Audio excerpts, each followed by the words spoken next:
Bonjour, bienvenue à la suite de cette série sur l'importance d'une foi solide. Si vous n'avez pas écouté mon enseignement de vendredi dernier, vous pourrez le faire. Mais aujourd'hui, ce que nous allons étudier, c'est qu'est-ce qu'il faut pour être une personne qui met en pratique la parole.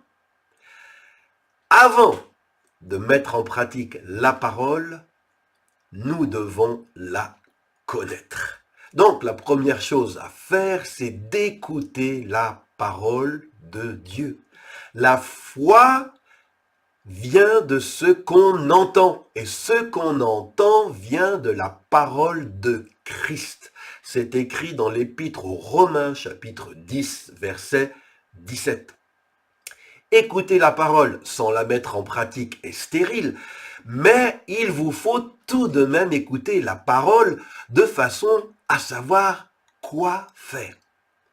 Ensuite, vous devez vous décider d'accepter cette parole que vous avez lue en toute connaissance de cause.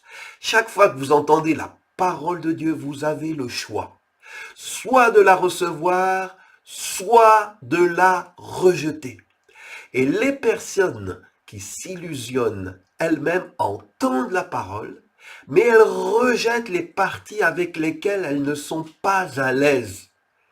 Bien-aimés, ne rejetez pas les parties de la parole de Dieu qui vous semblent difficiles. Prenez la décision de croire et de recevoir tout ce que Dieu dit, pas juste les parties que vous préférez.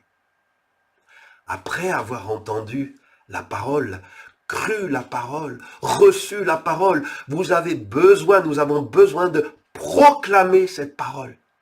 La façon la plus efficace pour que cette parole descende jusqu'à votre cœur, dit Keith Butler, c'est qu'elle traverse votre bouche.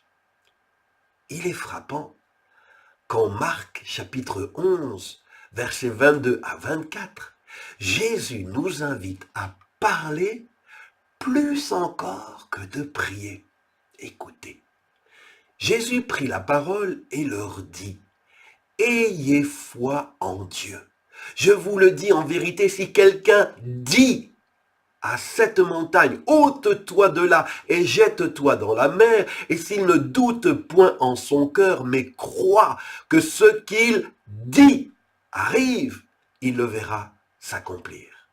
C'est pourquoi je vous dis, tout ce que vous demanderez en priant, croyez que vous l'avez reçu et vous le verrez s'accomplir. Bien-aimés, commencez par être une personne qui proclame la parole. Vos paroles sont puissantes. Vos paroles, certes, peuvent vous piéger. Elles peuvent vous amener à faire des choses que vous ne devriez pas faire.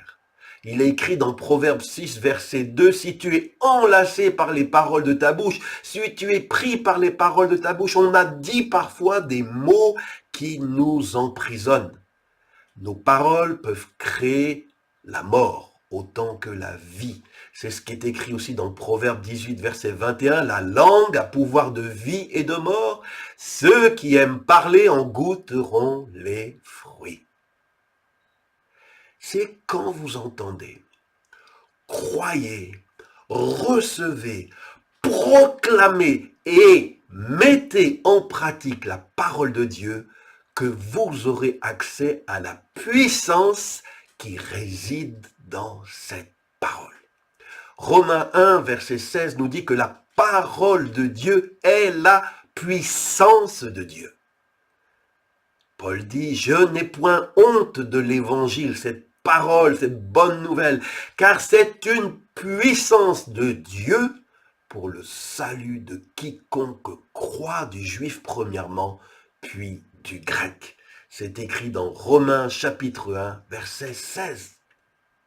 Le mot puissance, en Romains 1, 16, c'est dounamis en grec. Cela veut dire la puissance divine, celle qui opère des miracles de façon surnaturelle. Et cette puissance est à la disposition de celui qui croit. Il s'agit de vous, il s'agit de moi. Aussi longtemps que nous ne serons pas juste des auditeurs de la parole, mais que nous la proclamerons et la mettrons en pratique. La parole de Dieu a assez de puissance pour vous libérer de tout lien. Elle brise le joug du péché, de la mort pour tous ceux qui l'écoutent, qui la reçoivent, qui la croient, qui la proclament et qui la mettent en pratique. Alléluia!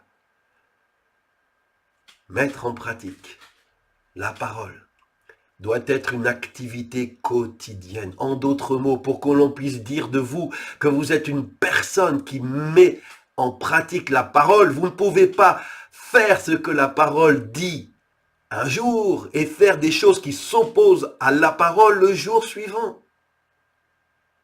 Mettre en pratique la parole requiert de la diligence.